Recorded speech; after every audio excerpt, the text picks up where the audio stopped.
Viewers, this is Nisham ഫർമിഡ്സ്. Welcome back to my channel. ഇന്ന് നമ്മൾ കാണാൻ പോകുന്നത് രാജാ സാബ് എന്ന് പറഞ്ഞ സിനിമയുടെ ടീസർ ഇറങ്ങിയിട്ടുണ്ട്. സോ ടീസർ എങ്ങനെയുണ്ടെന്ന് നമുക്ക് നോക്കാം. നോക്കിയിട്ട് ബാക്കിയുള്ള കാര്യങ്ങൾ പിന്നീട് സംസാരിക്കാം. ఓకే. ప్యూరిటీకి రాజా సాబ్ కంట్రీ డిలైట్ మన ముందుకు తెస్తుంది మీ రాజా సాబ్ ని.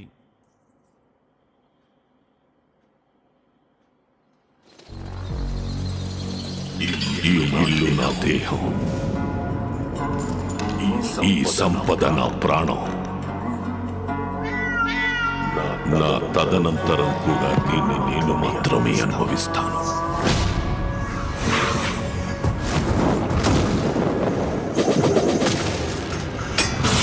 ప్రేతపడవాను. హలో హలో, బండి కొంచెం మెల్లగా. അസലേ మన ലൈഫ് అంతంత. ഈ ഇടയ്ക്കുള്ള സിനിമയിലെല്ലാം പ്രഭാസിനെ വേറെ ഒരു രീതിയിൽ കണ്ടിട്ട് ഇങ്ങനെ കാണാൻ എന്തോ ഒരു വെറൈറ്റി ഉണ്ട് കേട്ടോ.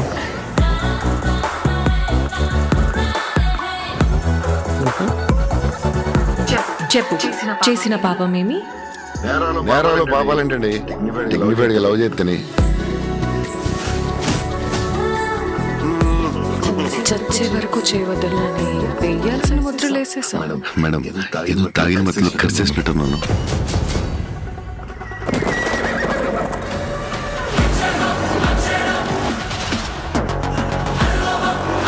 జగన్నాథ ప్రభు, క్యా హో రహా హై?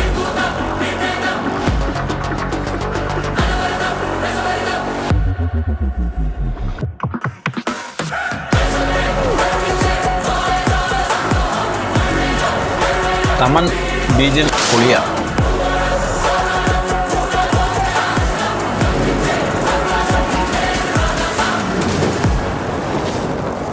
രാജാ സാബ്.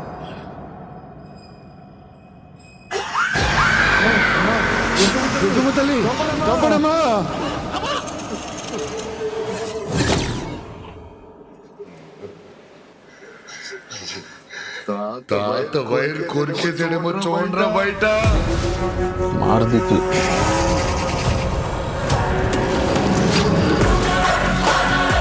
Biggest horror fantasy.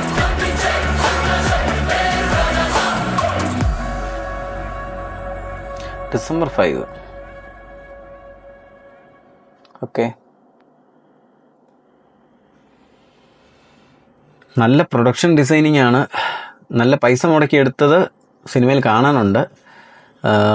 ചെറിയ ഒന്ന് രണ്ട് CGI ഒക്കെ ചെറുതായിട്ടൊന്ന് കാണിക്കുന്നുണ്ട്. പക്ഷെ അത് സിനിമ വരുമ്പോൾ മാറുമായിരിക്കും എന്ന് തോന്നുന്നു.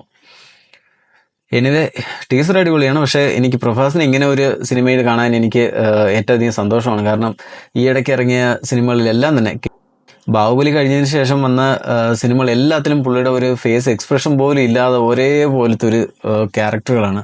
പക്ഷെ ഇതിനകത്തൊരു വെറൈറ്റി ആയിട്ട് കാണുമ്പം, ഇതിനു മുമ്പ് അങ്ങനെയായിരുന്നു, പക്ഷേ ഈ ഇടയ്ക്കായിട്ട് കാണാതിരുന്നതുകൊണ്ട് ഇങ്ങനെ കാണുമ്പം ഒരു വെറൈറ്റി തോന്നുന്നുണ്ട്. പിന്നെ എനിക്ക് ഈ ഹൊറർ ഫാൻറ്റസി സിനിമകൾ ഇച്ചിരി ഇഷ്ടമാണ്. കോമഡിയും കൂടെ ഉള്ളതുകൊണ്ട് കണ്ടിരിക്കാൻ പറ്റും. എനിക്ക് അങ്ങനത്തെ സിനിമകൾ ഇഷ്ടമാണ്. സോ നോക്കാം. I am more excited.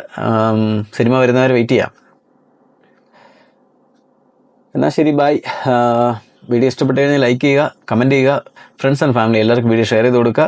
ഉടനെ തന്നെ അടുത്തൊരു വീഡിയോയിൽ കാണാം. Until then bye from Nishanth. Thank U.